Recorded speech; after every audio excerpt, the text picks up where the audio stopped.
Welcome to Onslow County Today. I'm your host, Lisa Whitman-Grice, and today's show is all about preparation, being prepared for emergencies, being prepared for that first day of school.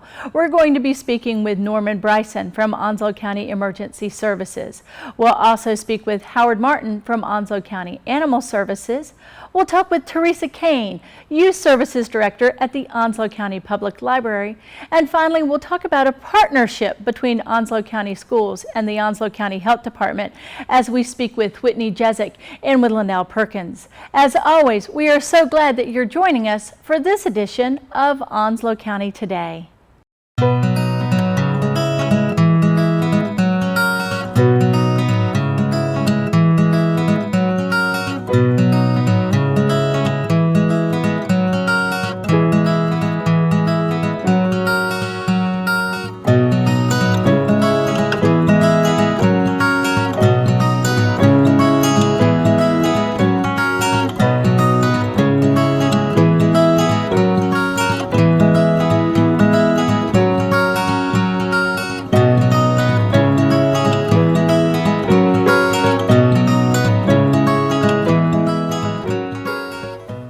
Welcome back to Onslow County Today, and joining us now is Mr. Norman Bryson with Onslow County Emergency Services. Mr. Bryson, it is always a pleasure to have you here, sir. It's good to be here, Lisa. Thank you. Now, we are going to be talking about the county's new emergency notification system. For many of our viewers, they may remember that we had a program called Connect CTY for many, many years now. And now we're updating that system, going to a new program, and we're calling it Alert Onslow. Tell us a little bit about the decision to make those changes and what Alert Onslow is going to be offering now for the public safety of our citizens. Well, one of the reasons we made a change, Lisa, is because we were looking at programs that are a little bit more up to date, that interacted with more than one social media outlet.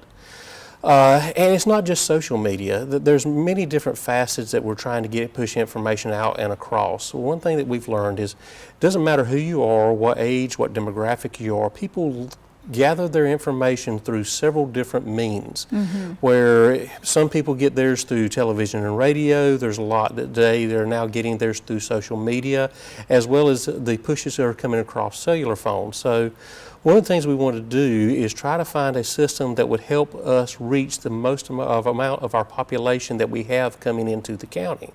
Well, you know, the big challenge and that we know that we faced here in Onslow County is not just that there are different platforms to receive your information, but we're constantly getting an influx of new people that we need to make aware of this system as well. So that, I'm sure, poses some extra challenges. Well, with Onslow County, first of all, with the military base being here, we have a transient population that are every couple years that are moving in and out. We also have a fairly large tourist area here with our beaches and stuff, people coming in. Because, you know, we can, while our normal population looks to be about 193,000, we can go 220s, 230s in the summertime with people coming in to visit our beaches.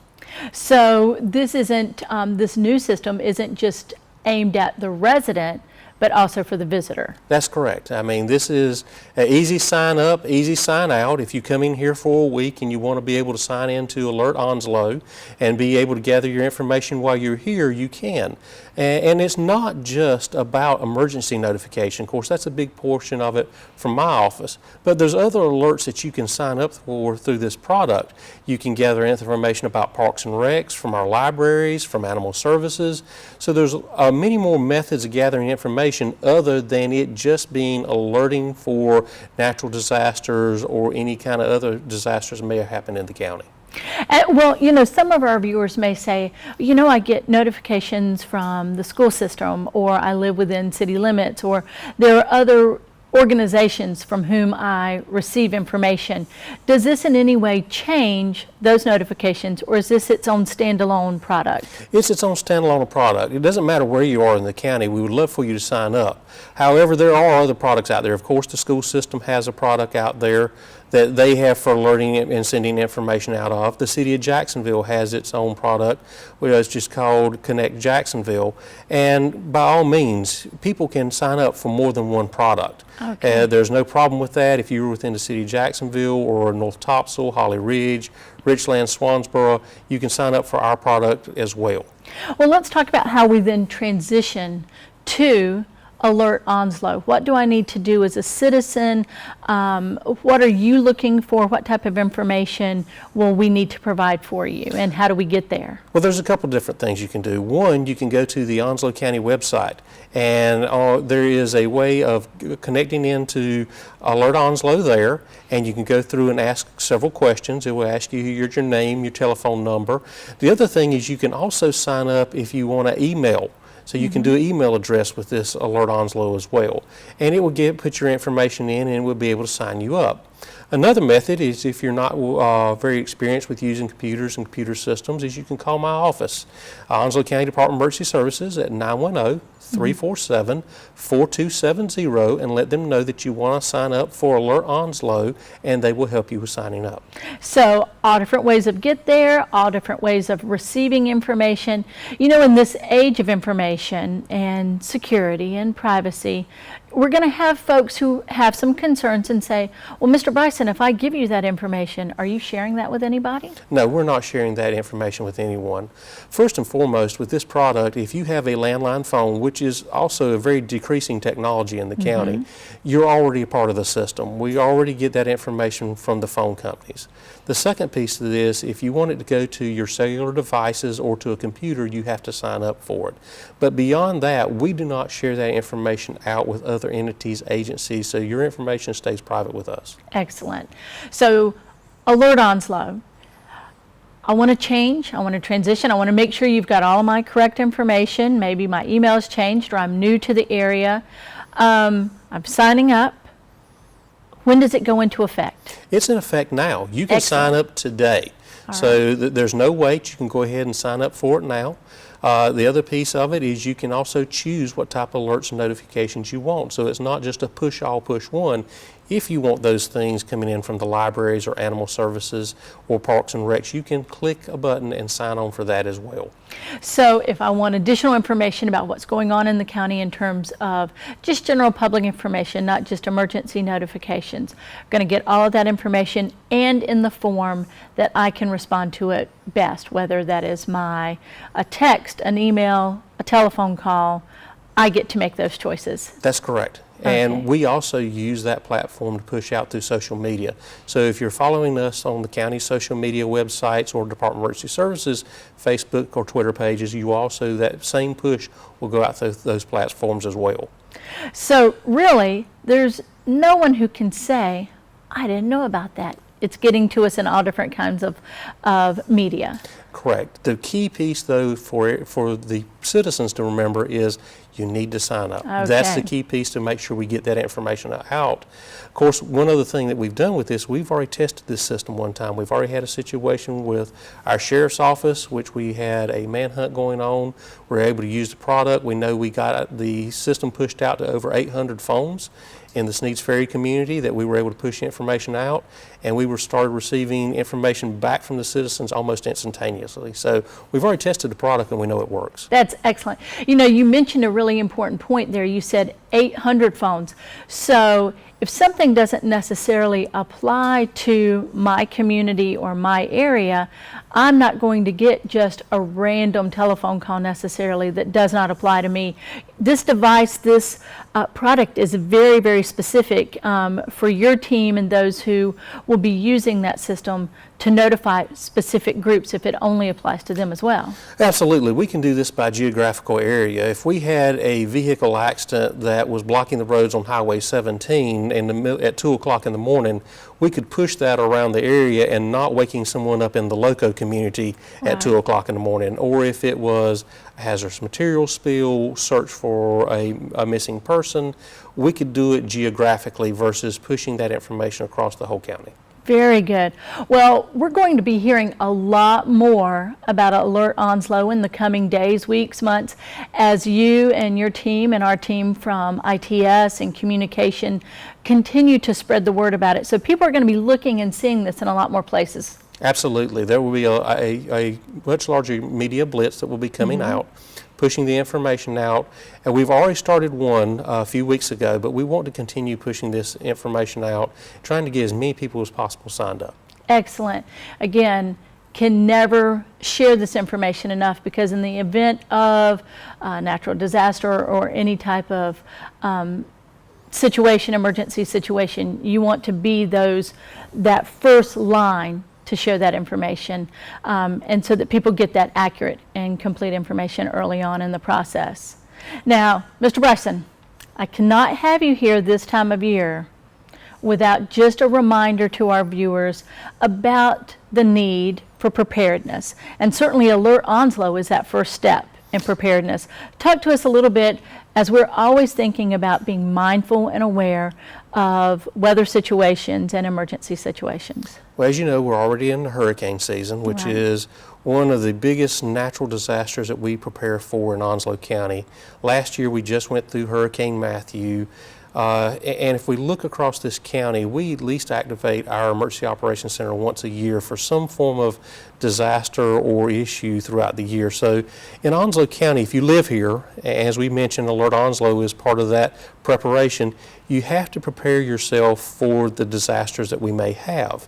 We are in a hurricane year, which the National Hurricane Center is calling a above average year. And so that means there will be more named storms than normal out in the Atlantic. Now, that doesn't tell us where they're going, what time of year they're going to come in. But if you live in Onslow County or surrounding communities, you have to take the time to make sure that you're prepared. And what does that preparation mean? One, making sure that you have a plan. You know, are you going to stay if a storm comes in? Or are you going to evacuate? Do you have certain levels? You know, if it's a Category 1, I'm going to stay here in Onslow, versus a Category 3 or 4, then I would want to be leaving the area. What are your evacuation routes? What are you carrying with you? Medications, making sure that you have medications and food for your entire family, making sure you have clothes packed up in a way so that if you ever need them, that you'll have them. Having that 3 days of bottled water set aside, you know, figure that on a gallon per person per day is what you're setting aside. You know, we always want to talk about the pets, because, you know, people love their pets and want to make sure they take care of them and make sure that they have the appropriate foods and items to take care of their pets as well. So here in Onslow County, when we get into no matter what season, whether it's hurricane, tornado season, the winter, fall, because yes, even occasionally we do have snow here. Absolutely. Occasionally we do have snow. So no matter what time of season it is in Onslow County, you need to have a preparedness plan, a ready-to-go kit if you're going to have to leave, and just make sure you got family members notified of what your plan's going to be. Well, you know, Mr. Bryson, I think the best thing, you come in and you share this every year with us. A couple of times a year we have an opportunity to visit, but also you have an excellent website presence. You have a wonderful Facebook presence, a way of making people aware. And now finally, this new piece of the puzzle, Alert Onslow, already in effect. Let's remind folks one more time that being part of being prepared is making sure you get the accurate and complete information. One more time, let's remind folks about your telephone number, how they can reach you, and what Alert Onslow is all about. Well, first and foremost, you know, with the Department of Emergency Services here in Onslow County, you can reach us at our office at 910-347-4270. You can also visit the Onslow County website, go to Department of Emergency Services. There's contact information there. There's also information there that you can pick up that talks about preparation. It talks about to-go kits and things that you can put in together. And of course, last but not least, what we've been talking about here today is you can sign up for Alert Onslow and be a part of the system for notification. Excellent. Mr. Bryson, as always, we appreciate your time and we look forward to visiting with you again. Thank you, Lisa. Welcome back to Onslow County Today, and joining us is a new face not only to Onslow County Today, but to Onslow County. Welcome, Teresa Kane. Thank you. I'm very happy to be here. Teresa, you are our new Youth Services Head at the Onslow County Public Library System, and you've been with us about how long? A couple months now. A couple of months. Well, welcome aboard, and we are going to be talking about probably my favorite thing, which is introducing children very early on to books. Let's talk a little bit about 1,000 books before kindergarten. Tell us about it. Well, the greatest indicator of success in school is being comfortable with reading.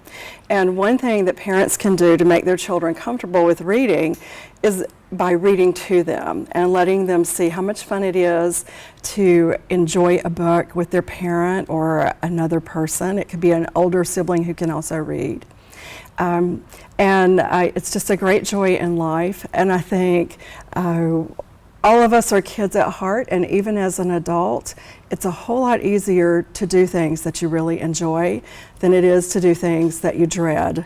And making reading an enjoyable experience well in advance of the time that children go to school is one of the best things you can do to help them in school. So just in the very beginning, some people might think, but I mean, he's a day old. You know what? But one of the things that I know that is a family treasure for lots of my colleagues and lots of friends are the books that they received for their children or even for themselves on the day that they were born, or that those first shower gifts were books. And just getting started out right. What sort of things do you recommend for parents when they just take that time and introduce even the teeniest of little people to books? I think that starting young, you're exactly right. That's the very best way if you can. If you've already missed that time, it's okay. It's not too late. Just start wherever you are. Mm-hmm. But we have board books at the library, which are the smaller books that are meant to be read while you're on someone's lap. And they have very heavy pages, and you can chew on them a little bit without ruining them, and they're lots of fun, and those books are meant for the very young children. They have very simple illustrations and very few words, and they really are meant for the youngest of the young children. And it's a great way to start out connecting with your baby, and you can borrow those books from the library. If you own them, they will someday be treasured mementos. You know, some people might be a little bit kind of intimidated by the idea of the number 1,000 books before my child is going to kindergarten. How's that even possible? But help us out with the math. You're right. 1,000 is a large number, a big scary number. Driving 1,000 miles or saving $1,000 is a big deal. And but the thing is that if you do it just a little bit at a time, it all adds up. And if you read to your child one book a day for 3 years, then you will have exceeded the 1,000 book mark. Or if you want to think of it as 1 year, you can accomplish it in 1 year by reading only 3 books a day. You will exceed your mark as well. So it's not quite as much as it sounds if you think about how many books you're going to read a day or a week, and just let it all add up. We have, if you participate in the 1,000 Books program with the public library, we have papers that we will give you so that it makes it fun to record, and the child can watch how doing a little bit at a time you can really make some great progress. It's a great life lesson for them, and also exciting for them to see their page get colored in. Once they get to each milestone, and we have several milestones along the way, then they get to bring it back, and the librarian makes a really big deal out of it and gives them a sticker for their paper, and that also becomes a lifetime memento, something to save forever and ever. So you're rewarding that behavior, you're making it a joyful experience, and then you're instilling in that child a lifelong love of words in books. It's true. And it really can make a difference in a child's life throughout their entire life. One of my favorite family photos is a family photo of me with my brother and my mom, and my mother has both of us in her lap. She has her hair in curlers with her bathrobe on, and I'm dating myself by that, but and she's reading us a book. And it's just, it probably is my favorite photo from my childhood. It's just, it captured just a moment that was really special. And I don't remember that particular day. I don't remember that picture being taken, but I do remember being read to, and I really appreciate the difference that it made in my life. And you all make it so special, not just because the whole experience of walking in the library and getting your library card and getting those books to be able to take home for a minute and exchanging them and coming back and forth, just that's magical. But you all also have story time at all of the branches, Main Branch, Richland, Swansboro, and Sneads Ferry. You have these wonderful times from lap time to preschoolers where they can not just read a book, but make it a communal experience as well. Talk a little bit about your story times. Our story times are one of the highlights of our customers, one thing that they really enjoy. And I'm very proud of the story times that we have. We offer quite a lot of them. They're broken down into different age levels. We do start with infants, and we move up to age 5, and then of course we have things for elementary students and teens. But as far as the story times, that is for kids from birth through age 5, and we do age-appropriate activities in each group. We have music and movement. We have and of course we have the books. We have all sorts of things that make it fun and interesting. And I have to say that our county does a really good job of providing programming. I'm very proud of what they have to offer. And introducing them to, again, that love of reading that you carry with you for a lifetime. It's true, and all of the programs are interactive, so the parent or caregiver who brings the child will also participate. They pick up all sorts of tips about fun ways of reading books and how to get your child more involved in them. One quick tip that I could share with you is asking your child questions about the book. And when you ask questions about the book, ask them questions that cannot be answered with just a simple yes or no. And you will be improving their vocabulary, you'll be improving their narrative skills, and that's very important. Our story times are Every Child Ready to Read type story times, where we focus on all the different skills that children need to have by the time that they get into school. Excellent. Now, sometimes we worry a little bit, especially as we get into middle school and into high school.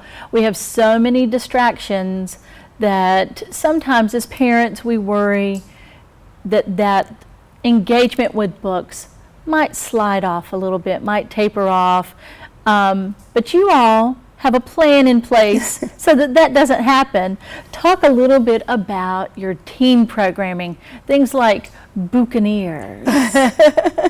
We have all kinds of things that would cover a broad range of different tastes for teens that wish to have different experiences at the library. And we have a very strong teen volunteer program.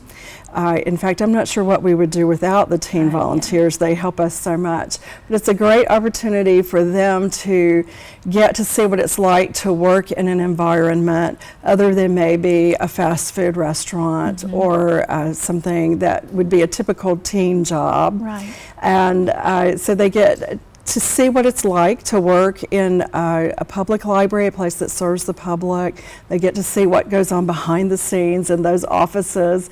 And They also get to earn service credit hours, which is very important now. And beyond that, beyond the experience, they also get, we're a great reference to have when you go to apply for a college or look for a job. And we are able to say that you did something that was challenging and something that was different. It's also a great opportunity, all of our programs, not just the Teen Volunteer Program, it's also a great opportunity to meet other teens who are interested in serving their community and interested in helping other people. Excellent. Now, one of the ways that I know they're going to be volunteering very soon is August 21st. We are all going to experience something that sometimes you only get to see once or twice in a lifetime, and that is an Eclipse event. Tell us a little bit about what you all have in store for us on that day. Well, the Eclipse is coming. It's going to be August the 21st, and it's going to be quite spectacular here in Jacksonville. The Eclipse will be visible all the way across the U.S. in a band that runs from Oregon all the way down to Charleston, South Carolina. And while we won't be in the path of the total eclipse, we will be very close to it, and it will be quite spectacular.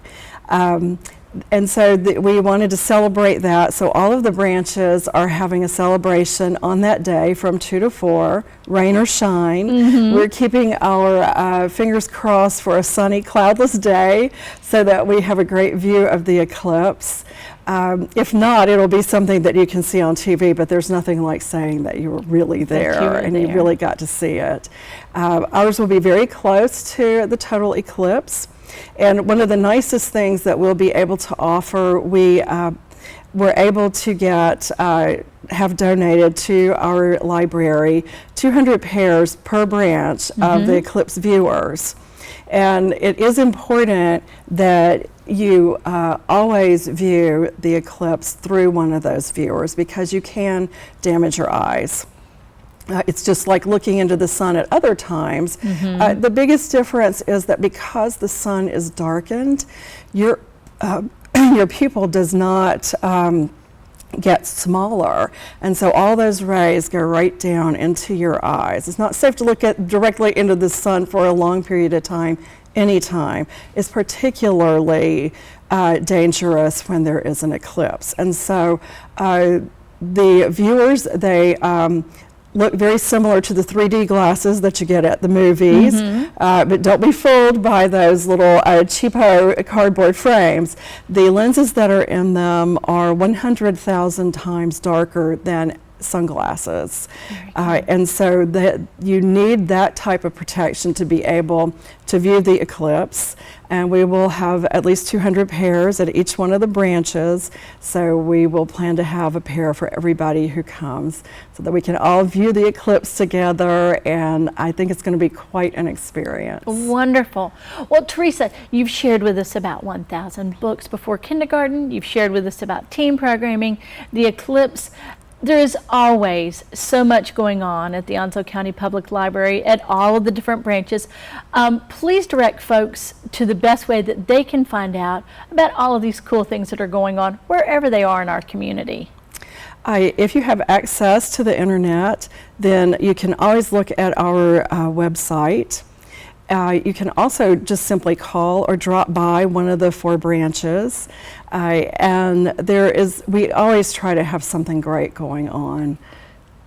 Well, wonderful. Well, Teresa Kane, again, welcome to Onslow County. Welcome to Onslow County today. It's a wonderful place to live. Excellent. And we look forward to future visits with you. Thank you. Me too. Welcome back to Onslow County today, and joining us now is Howard Martin, Director of Onslow County Animal Services. Mr. Martin, we're so glad that you can be with us today. It is your first time joining us, but you've been with Onslow County now a year this month. A year this month. Yes, well, ma'am. Happy anniversary. Thank you. We want to talk about something that, especially in the summertime, we tend to see an increase in, and that is we want to talk about rabies in both animals in the wild, and then how they may interact with our pets, and then what we need to do in order to prevent that, and treatment. So the first thing we want to talk about is we have already had a couple of cases of rabies in the county. Tell us about those circumstances if you can. Well, since the beginning of the year, we've tracked and we've had 4 active wildlife with rabies. We did have a exposure most recently, human and animals at the same time. Obviously, the animals were vaccinated properly, and the human exposure is treated, and there's no further problem with him. Oh, very good. And then we've had some individual raccoons, although foxes, bats, either any kind of mammal wildlife that you can come in contact with can have that possibility of carrying rabies. You know, we want to talk a little bit about that, because when we hear rabies, you know, it kind of has these connotations of things that we see in movies, you know, old Yeller, you know, that notion that we've seen and what that means. But talk a little bit about what rabies actually is so that our public can understand that. Well, it affects the animals, and let's just say your animal was exposed, and it will take up to about anywhere from a 3 to 12 week period for you to actually see it, and that will bring us into the post-management criteria that the state has just recently changed, and our county adopted it last October 2016. That if you do have an exposure and the animal that it was exposed to tests positive, and you're not vaccinated, you either have to quarantine your animal for a 4-month period at your expense at a boarding facility approved by the health director, or you have to unfortunately humanely euthanize the animal. So there's a real protocol Yes, when ma'am. you've had a pet exposure and what needs to take place. Right. And that's changed somewhat from the previous protocol. So Right. new general statutes, whether your pet has been vaccinated or not vaccinated, or even if they've been vaccinated but you don't have any Correct. records. So people need to be very aware of each of those steps. Well, it's kind of about a 4-step process. If you're vaccinated and you show current vaccination, then you'll receive a booster and go on about within 4-day period, 96 hours. If you have no vaccination to your animal, then there's 2 options. You can, as we stated earlier, quarantine the animal up to for 4 months. Used to be 6 months. They've backed it down to 4 months. Or either humanely euthanize it. Now, if you have had a vaccination with documentation and can show that, like, okay, I forgot this year, then we will booster the animal, give it another shot, and then you will confine it at your house and monitor it for 45 days. Now, if you tell me that you've had a vaccination but can't show proof, then you have the option, a fourth option, that we can draw a titer on the animal and make sure that that still shows that it has been vaccinated, and then booster it and confine it for another 45 days. And you know, the lesson is for all people who are responsible pet owners is to make sure that your pet is vaccinated. That'll bring us come to our office Tuesday, Wednesday, or Thursday between 12 and 5, and we will give you a rabies shot for $10 and a tag. And then it's all done, It's because done. You know, the other thing is, you mentioned the tag. It's not enough that your pet be vaccinated, but especially if you're out and about, people love to take their pets to parks. Sure. They, you know, we want to make sure that pet also does always have that You give tag some visible. identification with us, and because we register that number with us, so we're able to return it back to you if we come in contact with it or it shows up at our doorstep. Well, very good. Now, another thing, certainly, again, we think about the summertime, and we know that this is when we see an increase frequently in pet populations. Right. Talk a little bit about spay-neuter programs, and then we're going to talk about another challenge that we're dealing with here in the county. Well, spay-neuter, it's important. I mean, we're not going to solve the problem overnight, but for your animal, as soon as, whether it be a puppy that you raise, your vet will guide you on the proper age that it needs to be to spay-neuter it, and we'll eliminate that, because you're going to get a shot then for sure going in for that. What we're seeing with the recent cases of the wildlife is they are in close proximity to colonies of feral cats. So that has kind of alarmed us a little bit as far as monitoring where these particular heavy populated areas of feral cats in relationship to the positive rabies animals. And we have a lot of exposure with citizens from just feral cats being scratched, or they see one, they want to pick it up, bring it to us, they end up being scratched or bit. Right. And what happens is we're not able to catch that cat because it may have run off, and that subjects you to going through with the series of shots for an exposure. We're going to treat it as an exposure, and you will receive the shots needed for that. You know, I think that we frequently, again, have some preconceived notions about rabies, that it's more in rural or wild areas where there would be, wild animals, Sure. raccoons or foxes, as you say. But increasingly, we see those animals within urban areas. With growing, it pushes them to different areas that they've never been. I mean, you could walk out on a heavily populated roadway with restaurants and big box stores and go drive through the back and you'll see a raccoon somewhere running around.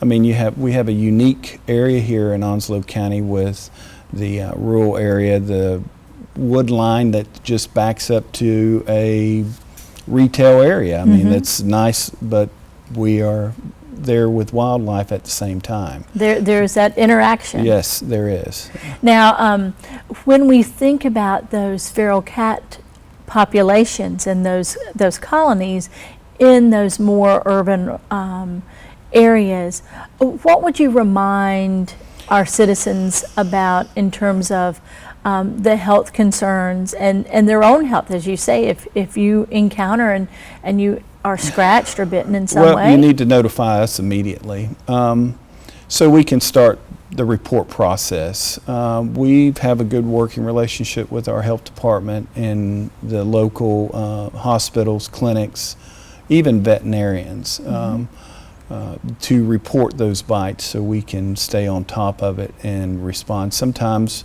some miscommunication and it's 2 or 3 days and we're missing a window of opportunity to either one, trap that particular animal that was not able to be caught at the time of the exposure, especially with feral cats. And it's picking out of a needle out of a haystack if there's more than 1 or 2 there and trying to catch the right one. So ultimately, again, the takeaway is prevention, public safety, public health, and making sure that your pets are properly cared for. Correct. If you see wildlife or even the feral cats, as much as you want to handle them, you want to leave them alone. Right. The wildlife, same as that. But I always, we had an instance where we did have an exposure with a bat actually. And there were 3 dogs exposed and none of them had been vaccinated and they had to board them for, at that time it was 6 months at their expense. But the small jingle to that is that $10 for each animal would have avoided that. Would have avoided the tremendous cost of the boarding fee. Boarding for not having your vaccination. So we try to promote to come to the clinic, to our services and just get a rabies shot. It's 30 minutes. We'll come out to the car and even do it for you. Well, excellent. So. And Mr. Martin, on that point, let's just remind folks how they can find out more information, and also share with them where Animal Services is located. We're at 244 Georgetown Road. Only been here a year and I've learned that. Very good. Right next to the water department. We're in the midst of renovation, almost ready to finish it up, hopefully here in the next month. In our office hours, Tuesday through Saturday, Tuesday through Friday, it's from noon to 6:30, and then on Saturdays 10 to 4. And we're there, I mean, to come in there. We have a website, and we're improving that with the new interface that we have in the county with information there on our hours and the availability for that. Excellent. Well, Mr. Martin, as we close out, I want to thank you for coming in today and Excited to be here. and sharing this important message with us all. And remember, if we elect to be pet owners, we need to be responsible pet owners. Yes, you do. I mean, I have pets too. It's the same principle, but it can be challenging for everyone. But they're part of the family, and they need some responsibility just like everyone else. Absolutely. Well, Mr. Martin, thank you so Thank you. much. We look forward to our next visit. Thank you. Welcome back to Onslow County Today. And hard to believe, but it is time for back to school. And we have some very special guests joining us to make sure that the kids that are going back to school are their very healthiest. We've got Whitney Jezik from Onslow County Health Department and Linnell Perkins from Onslow County Schools. Thank you, ladies, for being here. Thank you for having us. You know, we talk a lot about getting ready for school. Everybody likes to go back to school shopping. Who doesn't love, fresh pencils and crayons? But we want to make sure that those students are their absolute healthiest. And so, Linnell, talk about that in terms of school health and education, why that is so important. There's a saying with the National School Nurse Association, healthy children learn better, school nurses help it happen. And one of our jobs is to make sure that those children first entering school have what they need to have a healthy beginning to school. Some of them are coming for the first time and they've never been around other children, and we don't know what their status is as far as their health. We have to make sure that they're healthy coming in so they don't spread it to the whole school. Exactly, and make that learning experience optimal. Correct. Whitney, what you all have done at the Onslow County Health Department in terms of creating a foundation of good health before those children get to school is phenomenal. Let's talk about the requirements for back to school, starting with that well checkup. Well, in North Carolina, there's a law. It's not just the kindergarten physical anymore, it's also entering a North Carolina school for the first time. So in child health, we see children and do well child checks from 0 to 20 years of age. And 20 years of age goes all the way up to 364 days. So right before their 21st birthday, we can see them. So we can see that person that's just newborn at home with their mother, all the way up to that child that's going to college. Okay. And as we said, it is required for kindergartners starting that first day, their first time at big school, and then if children are first coming in to Onslow County schools for the first time, what does that well checkup include? What are we looking for and what are we looking at? Well, a well check, we do Bright Futures. We follow the well check program guide that is for the Bright Futures. And what it entails is a head to toe assessment, which we look at all components of their body systems. We also look at their vision. We screen their hearing. We also do developmental screenings so that if your child hasn't met certain milestones, as a parent, you can identify those. And we then refer out if we find that there's a developmental delay for further testing and confirmation of a delay. Then we check their immunization records and we make sure that they're compliant to the North Carolina laws. Every state has their own, but the North Carolina ACIP, group of really smart people, decided that we were going to follow the CDC's recommendations for vaccination. And that's where the state governing body made those laws and policies for Linnell schools. So Linnell, we've got kids coming in, and perhaps we find that when that child gets to school, they weren't aware of the program at Onslow County Health Department, or for whatever reason, they are not compliant with those vaccinations. What are your course of action? What happens next if a child enters into Onslow County schools and we find out that they're not up to date on their immunizations? State law gives them 30 days from the first day of school to become compliant with shots and with the physical requirements that are required by the state. So the nurses will check the records and will send home notifications and let them know that on this date they can no longer attend school. They're exempt under public health law until they get the requirements taken care of. So if we're not compliant, we're sent home. That's loss of learning time. Correct. So loss from that academic day.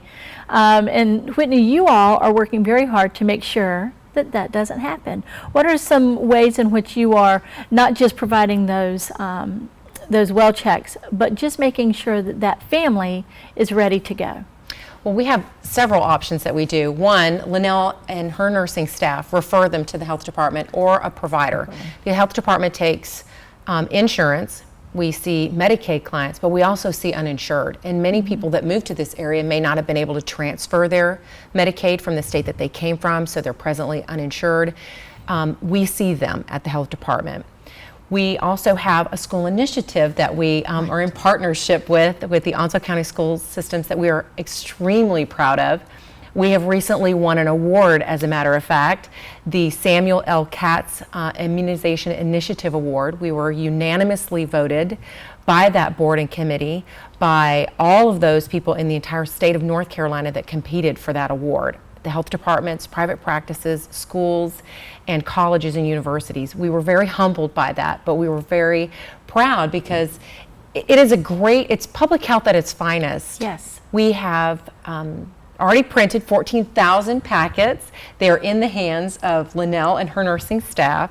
They will be handed out on the first days of school. And what we do is we actually bring those immunizations that are state required. In addition, we've added 2 this year. So the state required ones are Tdap and Menactra. We go to the middle school and the high schools for those. And we've added the cancer prevention Gardasil, which is for boys and girls, starting at age 9 all the way up to 26 years of age. And it prevents 4 types of cancer. Then we are going to introduce the flu this year. So our first round of vaccines will be in the first month of September. So we'll hopefully close a lot of that window for those 30 days. Now the children that are entering into kindergarten or haven't received their first years of vaccines, we're only bringing those 4 vaccines to the schools. So if they need a well child check or they need additional vaccinations like varicella, which is chickenpox, the MMR, which is measles, mumps, and rubella. If they need the DTaP or something other than that, or polio, they'll have to come to the health department for that. But we have an amazing new building. It's still at 612 College Street. The old hospital is in the back side of the parking lot, and our beautiful 3-story building is in the front corner of it, and it's a consolidation. So we have DSS, we have WIC, we have health department, all in the same building. So we're basically now a one-stop shop. Well, you know, I think that the other thing about that beautiful building, beyond the convenience, is I'm bringing my little kiddos over there. That institutional feeling that can be intimidating and scary to a little person is gone. It is. It's so awesome. It's a beautiful building. We have incredible windows.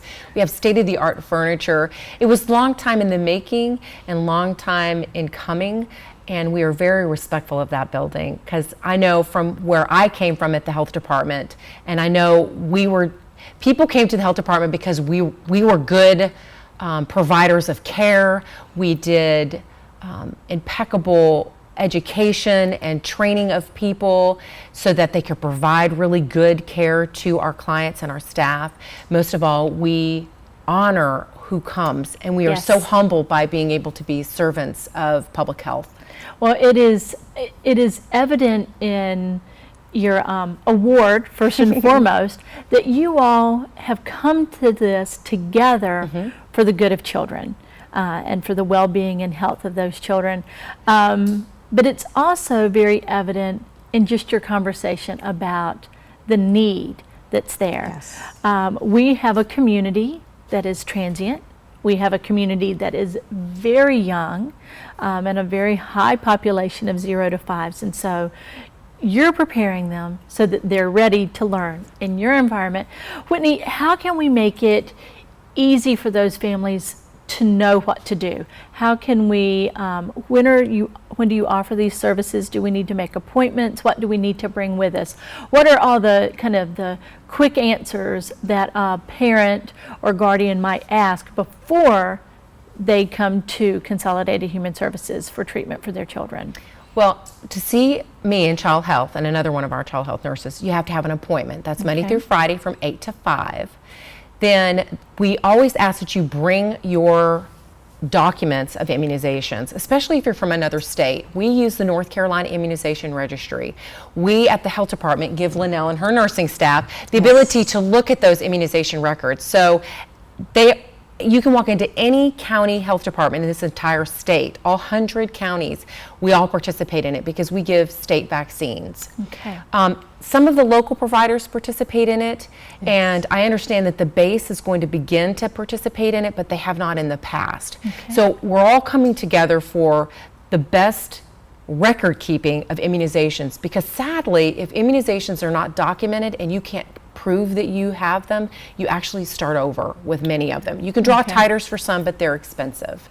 So We, at the schools, we usually recommend that the parents ask their provider if they do work with the NCIR. And if not, we'll recommend they go to the health department to get on the NCIR, because I have actually had students who have moved away to another state who've been able to get their health department to call back here and get that record. Excellent, excellent. Which we can't in some other states do something similar. Correct. Not necessarily the same, but it's something similar.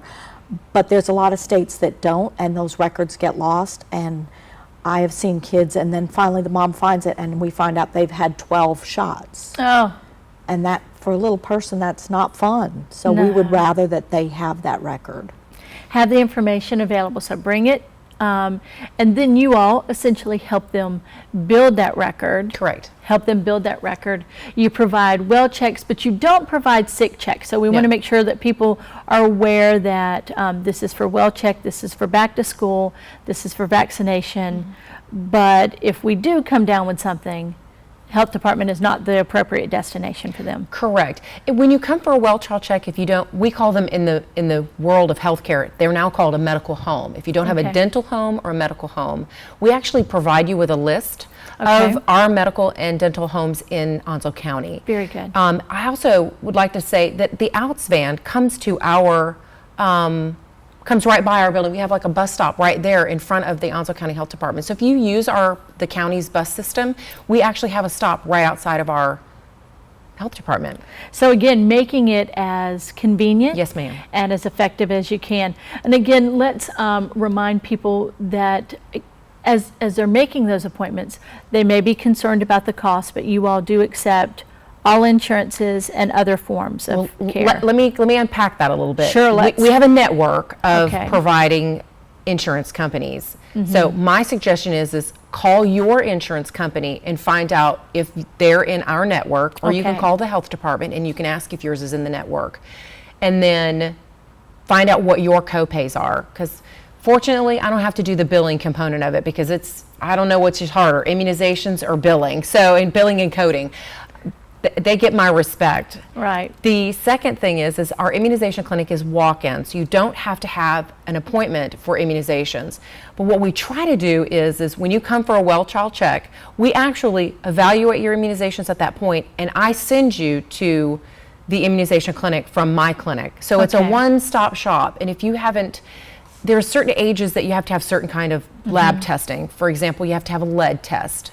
So if your child has not been tested for lead, you actually get tested during that visit as well. So we have a lab that sees you, the immunization clinic sees you, and I see you, or another one of our Mary Ann Kerr, or Giaconda Morrow. She has so many hours she has to get as well to maintain her enhanced role nursing. certificate. So you'll see one of the three of us, primarily me. I'm there Monday through Thursday for sure.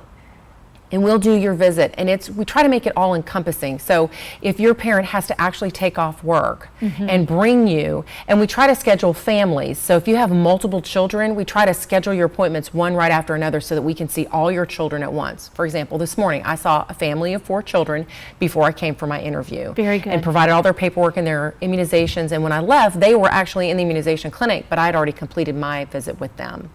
So some things require an appointment, Yes, some ma'am. things are walk-in. The best thing that we can all do to begin with is make that initial phone call, make that ma'am. initial contact, because your team there is going to provide them with all the information that Yes, they ma'am. need. Now, again, Linnell, from that family who's entering school for the first time, check in with the principal, check in with you. What's the best way? I'm getting ready to register my little one for kindergarten. What do I need to know? When they come to the school, we have people that are set to help register them. They need to bring their proof of residence, which is a water or light bill, their birth certificate, shot record, and they need to bring a photo ID, because we do keep a photo ID of whoever is registering it. That has Okay. to be someone from the birth certificate. That's the things that are required by the school. Now, the school nurse, my school is already in session, and so is Clyde Irwin. So we're actually going through our new kindergarten records right now and checking those shots and those physicals. If they don't have one, we're going to be calling parents, sending home letters, saying, this is what you need. And if they call and say, where can I get it done? We're going to recommend the health department, their local provider. If they're at the base, we recommend they go to base. The immunization clinic's on base, and at the health department, they can do a walk-in. Okay. Most of the time at the providers, they're going to have to get a appointment for that immunization. Okay. But we'll try and steer them as best we can to go wherever they need to go to get what they need, because we want to keep them in school, not send them home. Absolutely, and get that great first start. Walk in the door and ready to learn. That's right. That's the best thing. If they have not started school yet, if they're starting in August, we recommend parents get it done now. Get their physicals done, get their shots done, so when they walk in the door, they're all ready. They don't have to worry about anything else. Well, that's the great thing too. This program is airing throughout the month of August, so we're saying don't wait. Correct. Start now. You've got a few weeks throughout the month of August. Get ready so that school begins on that first best foot. Whitney, when you all received this award and you said how humbling it was, I would love for you to just share a little bit about what the reviewers said about the partnership, said about your program, because I read some awfully, celebratory remarks, because this is really kind of a one of a kind. You all are setting the bar pretty high for our colleagues. Correct. We just came from the immunization conference, and we learned that we were the only initiative like this, that we were the only ones that had actually created this partnership with the schools to prevent lost work. If a mom has to take off work or school, or a dad has to take off work or school, they're missing either their own education or lost wages. Then the child is suspended and they've got lost wages. But some of these vaccines are a series of vaccines. For example, the hepatitis B, for example, we don't take that one to schools, but it's a series of vaccinations. The HPV that we actually do bring to the school is a series of 3 vaccines. We're going to bring all 3 of those vaccines in the series to the school through Linnell's partnership with the Onslow County schools, so that 1, they're compliant, 2, they complete, and 3, they're vaccinated against cancer-preventing illnesses. Then we've got the Tdap and the Menactor, which are also state-required vaccines, so they don't lose suspension. But if they don't need a doctor's office visit, then they don't have to pay a $40 copay. So if you have 4 kids, like I had this morning, if you had 40, 40, 40, and 40, just do the math on that. That's a bunch of money to go and have a physical exam and to get your immunizations. We're going to keep that copay down because we're going to come into the schools and do that. And the sustainability of it is we need our parents to participate. That's it. When those documents come home, sign them. If you don't have insurance, it doesn't matter to us, because all children, it is so important to the state to properly vaccinate and prevent illness in our young people. They offer state vaccines that are free of charge to anyone who's eligible, and that is a person that is 0 to 18 years of age and 364 days. So any student in our middle schools and high schools, and elementary for that fact, but this program goes to the middle schools and high schools, they're eligible to get free vaccines. So if you don't have insurance, that doesn't matter to us. If you have Medicaid, we'll take care of that as well. And then if you have insurance, we'll bill your insurance company. So for us, it's a win-win situation. Parents don't have copays, they don't miss work, and they don't have to buy lunch. You take a kid and get them a vaccine, somebody's getting a treat. And they don't have to pay for that treat. Then the parent doesn't have to worry about transportation. If they have one car and their partner takes it to work and the other partner stays home with the other children, then they don't have to worry about arranging it. We've already arranged everything you need. All you have to do is sign consent. And then you're probably thinking, well, how do they know my child needs that vaccine?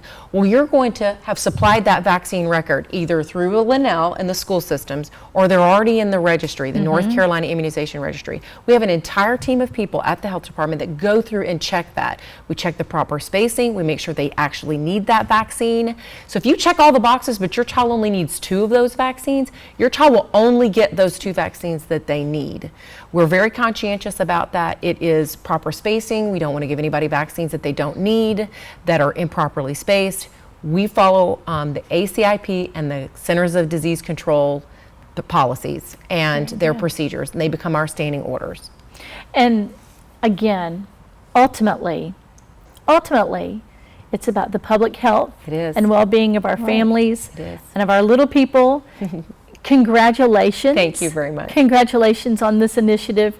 Congratulations on modeling what I hope many more counties, school systems, and health departments will see as a great way to keep our kids happy and healthy and learning. Again, as we close out, Whitney, is there anything that you would say to our families that are watching about the value in this that is probably immeasurable, but really the importance of what it means for the future of our children?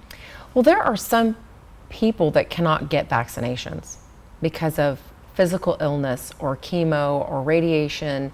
And what we actually do is we create what they call a herd effect. When we vaccinate everyone around that person that cannot, for some reason, get those vaccinations, we actually create a healthier community to live in.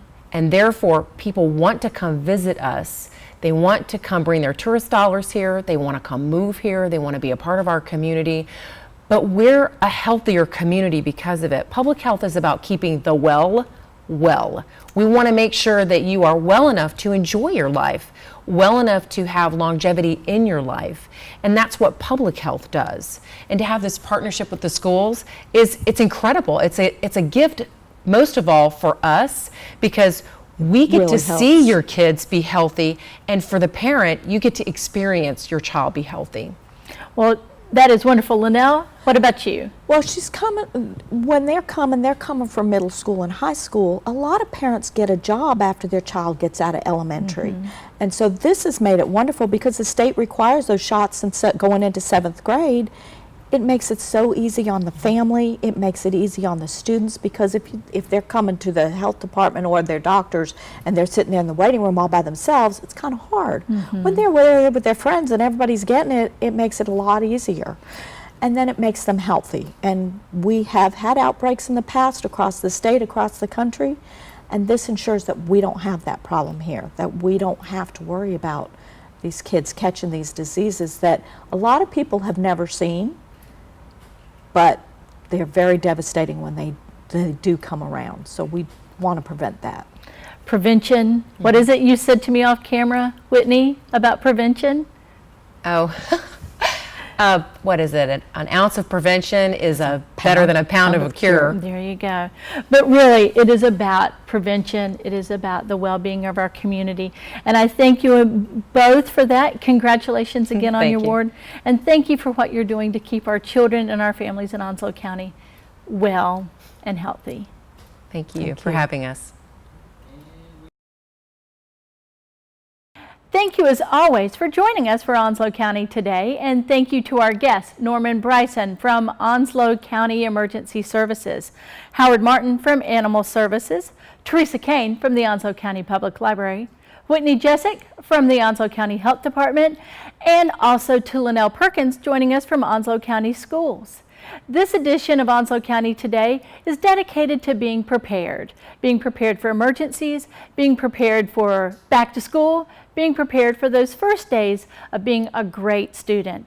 As always, we appreciate you joining us for Onslow County Today, and we invite you as always to get out and explore your Onslow County today.